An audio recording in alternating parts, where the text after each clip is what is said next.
নমস্কার, সকলকে স্বাগত জানিয়ে শুরু করছি আপনাদের প্রিয় অনুষ্ঠান জীবনের আলো। দেখুন, বহু মানুষ আছে তারা প্রচুর পরিশ্রম করে, কিন্তু জীবনের যেটা নির্দিষ্ট দিশা সেই দিশা পায় না, অর্থাৎ সফলতা পায় না। মানে তারা দেখা যাচ্ছে যে একই রকম থেকে যায়, জীবনে সেই উন্নতির জায়গা এরা দেখতেই পারে না। অর্থাৎ এদের সামনে সেইভাবে আসে না উন্নতিটা, এদের সামনে যে নতুন যে দিশা আসতে পারে না, এদের স্বপ্ন পূরণ হতে পারে না, এদের যে আর্থিক চাহিদা সেটা সম্পূর্ণ হয় না। তবু কিন্তু এরা প্রচণ্ড পরিশ্রম করে, প্রচণ্ড পরিমাণে কিন্তু কাজ করে, অনেস্টলি থাকে, কিন্তু সফলতার জায়গায় সমস্যা হয়। কারণ প্রত্যেকটা, আমি বারবার বলি, গ্রহ নক্ষত্রের কানেকশন এবং তার সঙ্গে সঙ্গে পূর্ব জন্মের কর্মফল, আপনাকে এটা অবশ্যই মানতে হবে। কারণ বহু মানুষ এই সমস্যা বা এই জায়গাটার জন্য তারা সারাটা জীবন সেই ছোট থেকে এই পর্যন্ত যে বেঁচে রয়েছে, কষ্টের মধ্যে দিয়ে বেঁচে আছে। আবার ওই একই পরিবারের অন্য কোনো জাতক বা জাতিকা একই অবস্থায় অবস্থান করে সে কিন্তু আজকে একটা ভালো জায়গায় প্রতিষ্ঠা পেয়ে গেছে। আবার বলছি, এগুলোর প্রত্যেকটার কানেকশন জন্মছকের সেই 27টা নক্ষত্র, 12টা রাশি, 9টা গ্রহ এবং তার সঙ্গে সঙ্গে ওতপ্রোতভাবে জড়িয়ে রয়েছে সেই জাতকের পূর্বজন্মের কর্মফল। কারণ আপনার যে যখন জন্মগ্রহণ হয়েছে যে সময়টা, সেটার সঙ্গে ক্যালকুলেট হয় তার আপনার পঞ্চম ভাবের কানেকশন এবং আপনার ভাগ্যস্থানের কানেকশন। অর্থাৎ পঞ্চম ভাব আপনার পূর্ব জন্ম, আপনি আপনার বিগত জন্মে কি করেছেন সেটা করে আপনি এই জন্মে এসেছেন কি নিয়ে, তার আপনার কি ভাগ্যে রয়েছে সেই নবম ভাব। এটাই হচ্ছে ক্যালকুলেটেড জায়গা। আপনি যদি পূর্বজন্মে জ্ঞানত বা অজ্ঞানত কোনো খারাপ, কোনো অন্যায়, কোনো পাপ কর্ম করে বসেন, তাহলে তার কর্মফল আপনাকে কিন্তু এই জন্ম ভোগ করতে হবে।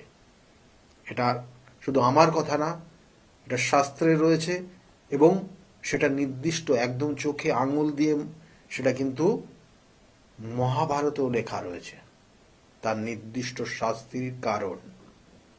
সেই জন্য বলছি, আপনি এই জন্ম পেয়েছেন, যতটা অনেস্টলি থাকতে পারবেন, যতটা সৎ কর্মে নিজেকে নিয়োজিত করতে পারবে, মানুষের জন্য যতটা সঠিক কাজ করতে পারবেন, ততটাই আপনার জীবনের পরবর্তী সময়গুলো আসবে।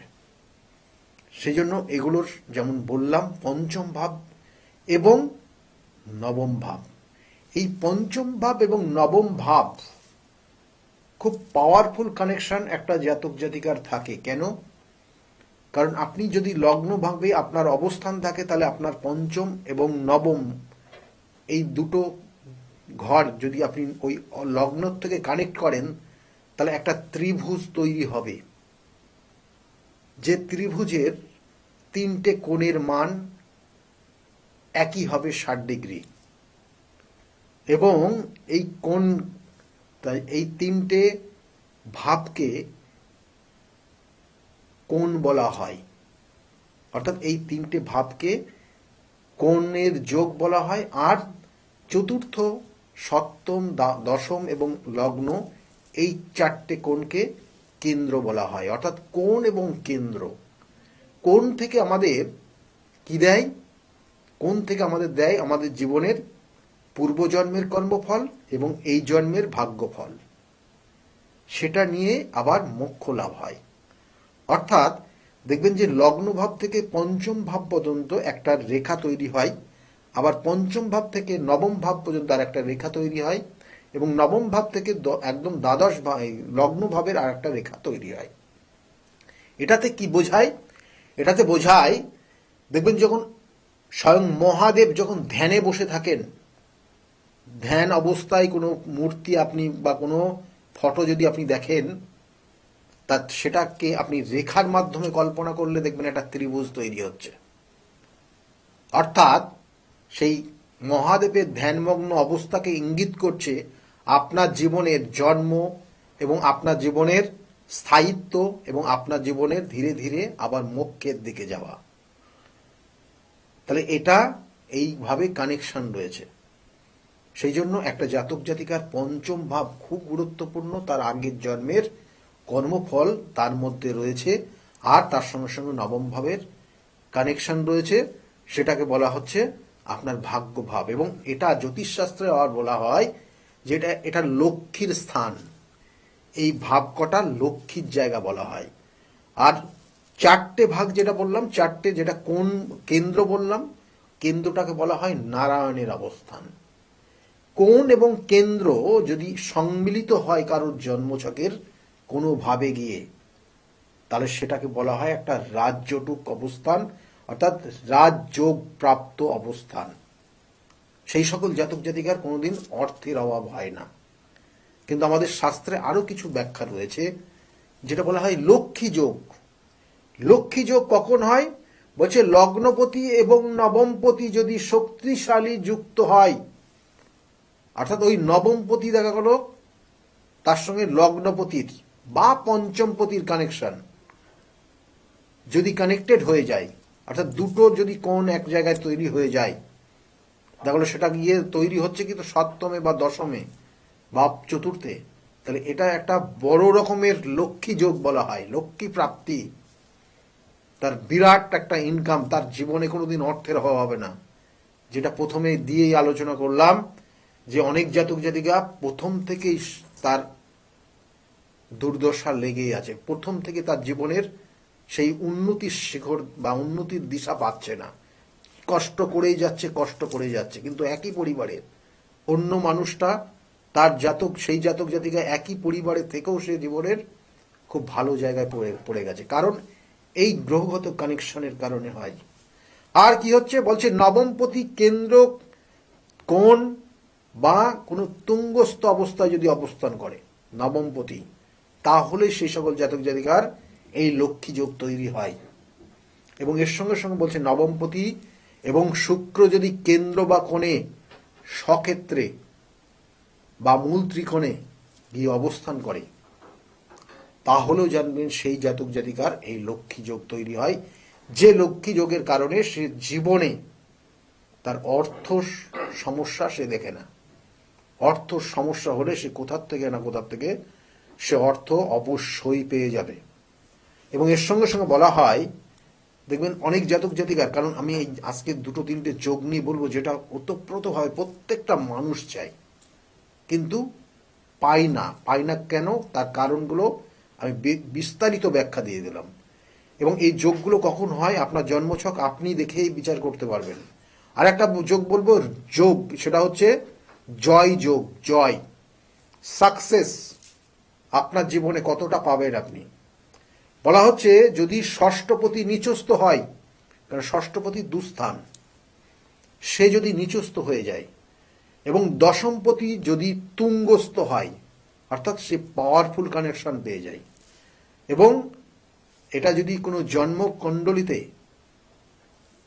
একটা কানেকশন পেয়ে যায়, অর্থাৎ তার ষষ্ঠপতি নিচস্থ, দশমপতি উচ্চস্থ, এবং তার সঙ্গে সঙ্গে কোন কেন্দ্রের কানেকশন পেয়ে গেছে, তাহলে এই জাতক জাতিকার কোনো জায়গায় কেউ তাকে হারাতে পারবে না।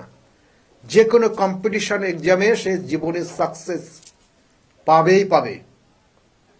তাকে অবশ্যই চেষ্টা করতে হবে, চেষ্টা ছাড়া কোনো কিছু সফলতা হয় না। চেষ্টা অবশ্যই করতে হবে, কিন্তু তার যৎ সামান্য চেষ্টায় তার জীবনের নির্দিষ্ট লক্ষ্যে পৌঁছে দেবে। সেই জন্য এটাকে বলা হয় জয় যোগ। আর একটা যোগ আপনাদেরকে বলবো, যে যোগটা ভীষণ ভীষণ বর্তমান সমাজ ব্যবস্থায় গুরুত্বপূর্ণ, সেটা হচ্ছে আমলা যোগ। আমলা যোগ আপনারা নাম শুনেছেন। আমলা কথাটার সঙ্গে যুক্ত রয়েছে কোনো আইপিএস অফিসার বা এইরকম অ্যাডমিনিস্ট্রেশন রিলেটেড জায়গার অবস্থান। এটা কখন হয়? এখানেও সেই দশম ভাবের কানেকশন রয়েছে, কারণ দশম ভাব আমি বলি বারবার যে কর্মভাব, দশম ভাব আপনি কি কর্ম করবেন সেটার কানেকশন দেয়। একটা জাতক জাতিকা চাকরি করবে না ব্যবসা করবে, প্রত্যেকটা তার নির্দিষ্ট কানেকশনের পরিপ্রেক্ষিত হয়। ব্যবসা করলে কোন প্রোডাক্টের ব্যবসা করবে, চাকরি করলে কোন ডিপার্টমেন্টে চাকরি করবে, এটাও কিন্তু তার জন্মছকের সেই দশম ভাব বা সপ্তম ভাবের কানেকশনের পরিপ্রেক্ষিতে তৈরি হয়। আর একটা জাতক জাতিকা চাকরি করবে কিনা সেটাও ডিপেন্ড করে তার জন্মছকে 2, 3, 6, 10, 11 এর কানেকশন। সেই জন্য এই আমলা যোগ তখন তৈরি হয়, বলছেন লগ্ন বা চন্দ্রের থেকে দশমে কোনো শুভ গ্রহ অবস্থান করলে এবং সেই শুভ গ্রহ যদি পাওয়ারফুল জায়গায় থাকে, তার লগ্ন বা চন্দ্রের সাপেক্ষে তার জীবনের পাওয়ারফুল এবং সেটার যদি কানেক্ট হয়, তাহলে সেটাকে আমলা যোগ বলা হয়। তার মধ্যে ন্যায় পরায়ণ, তার মধ্যে অনেস্টলি জায়গা, তার মধ্যে সাহসিকতা, এই জায়গাগুলো তৈরি হয় এবং এর মাধ্যমে সে জীবনের কর্ম করতে সফলতা লাভ করে, কর্ম করে সফলতা লাভ করে। সেই জন্য বলা হচ্ছে এই যোগটাকে আমলা যোগ বলে আখ্যা দেওয়া হয়েছে। এবং এই যোগের কারণে তার জীবনের যশ আসে, খ্যাতি আসে এবং এরা জীবনের অনেক কিছুর অধিকারী হয়ে যায়। তাহলে এই কানেকশন প্রত্যেকটা খুব খুব মূল্যবান এবং খুব গুরুত্বপূর্ণ প্রত্যেক জাতক জাতিকার ক্ষেত্রে। এবং এই যোগগুলো যদি থাকে, তাহলে সেই সকল জাতক জাতিকা জীবনে কোনো জায়গায় হারে না এবং এরা অনেস্টলি মানুষের সঙ্গে থাকে, মানুষের উপকারে লাগে। আর একটা যোগ বলবো যেটা অতীব গুরুত্বপূর্ণ এবং সেটা প্রত্যেক জাতক জাতিকার যারা এই মুহূর্তে পড়াশোনা করছে, বুধাদিত্য যোগ। বুধাদিত্য যোগ আপনারা জানেন, বুধাদিত্য যোগ কিন্তু সবভাবে হয় না। বুধাদিত্য যোগটা হয় রবি এবং বুধের কানেকশন। রবি হচ্ছে পঞ্চমপতি নেটাল চার্ট, আর ষষ্ঠপতি হচ্ছে বুধ এবং সে তৃতীয়পতি। এই কম্বিনেশন কানেকশন, তাই রবি এবং বুধের কানেকশন বুধাদিত্য তৈরি হয় একটা জাতক জাতিকার। অর্থাৎ একটা জিনিসকে দেখলে সে নিজের আয়ত্তে করে নিতে পারে এবং খুব কম সময়ের মধ্যে সেই জিনিসটাকে কিন্তু বহিঃপ্রকাশ করতে পারে তার নিজের কেরামতির মাধ্যমে, অর্থাৎ নিজের দক্ষতা বলে নিজে ক্রিয়েট করতে পারে এবং জনসম্মুখে সেটাকে প্রকাশ করতে পারে এবং তার মধ্যে জ্ঞান বৃদ্ধি হয়, তার মধ্যে তার স্মৃতিশক্তি তার প্রখর হয়, এই জায়গাগুলো তৈরি হয় এই বুধাদিত্য যোগ। এই বুধাদিত্য যোগ যেখানে রবি তুম্বস্থ হয় মেষ রাশিতে হয় এবং রবির স্বক্ষেত্র যেটা সিংহ রাশিতে হয়, আর বুধের মূল ত্রিকোণ কন্যা রাশিতে স্বক্ষেত্রে হয়, আর তার সঙ্গে সঙ্গে বুধের স্বক্ষেত্র মিথুন রাশি সেখানে হয়। এই চারটে ভাবে এই বুধাদিত্য যোগ হয়। যে কটা যোগ আজকে এই মুহূর্তে বললাম, যদি কোনো জাতক জাতিকার এর মধ্যে দুটো যোগই থাকে, তাহলে জানবেন সেই জাতক জাতিকা জীবনে কোনো জায়গায় হারবে না, কিন্তু তাকে সঠিক কর্ম সঠিক চেষ্টা করতে হবে। যদি সবগুলো থাকে, সেই জাতক জাতিকা কোনোদিন অনেস্ট ছাড়া অর্থাৎ সৎ ছাড়া অন্য কোনো কাজ করবে না। সেই জাতক জাতিকা জীবনে যেটুকু কাজ করবে অনেস্টলি করবে এবং মানুষের প্রশংসা প্রচুর অর্জন করবে এবং জীবনের দেশ বিদেশের বিখ্যাত একজন ব্যক্তিত্ব তৈরি হবে, যার মাধ্যমে সেই জাতক জাতিকার জীবনের তার পরিবারকে চিনবে, তার সমাজকে চিনবে, তার এরিয়াকে চিনবে, তার রাজ্যকে চিনবে, তার দেশকে চিনবে। তাহলে এই কানেকশন সবার থাকে না, কিন্তু আবার বলছি জন্মছকের নির্দিষ্ট কানেকশনের পরিপ্রেক্ষিতে হয়। সেই জন্য আপনি এই জন্ম গ্রহণ করেছেন, যতটা আপনি অনেস্টলি থাকতে পারবেন, মানুষের সেবা করতে পারবেন, মানুষের দুঃখে নিজেকে নিয়োজিত করতে পারবেন এবং সঠিক পথ দেখাতে পারবেন, ততটাই আপনি পরবর্তী জন্মে গিয়ে সুখ শান্তি সমৃদ্ধি পাবেন এবং আপনার জীবনেরও জন্মছক তার পরিবর্তন হবে, নতুন জায়গা তৈরি হবে। সেই জন্য যদি মনে করেন যোগাযোগ করবেন, কারণ প্রত্যেকটার সঠিক প্রতিকার রয়েছে। আপনার জন্মছকের যদি কোনো রকমের নেগেটিভ ভাইব্রেশন থাকে, তাহলেও জানবেন শাস্ত্রীয় মতে তার প্রতিকার প্রতিবিধান আছে। শাস্ত্রীয় প্রতিকার প্রতিবিধানের মাধ্যমে আপনার জীবনের সেই পরিবর্তন, আপনার সেই সঠিক প্রায়শ্চিত্ত আপনাকে আবার সঠিক জায়গা দেখাবে। সেই জন্য যদি মনে করেন যোগাযোগ করবেন, বুকিং নাম্বারে নোট ডাউন করে রাখুন, বুকিং নাম্বারে ফোন করে নেবেন। সকলে খুব ভালো থাকবেন। আগামী দিনগুলো প্রত্যেকের খুব শুভ হোক, এই শুভকামনা রইল। নমস্কার।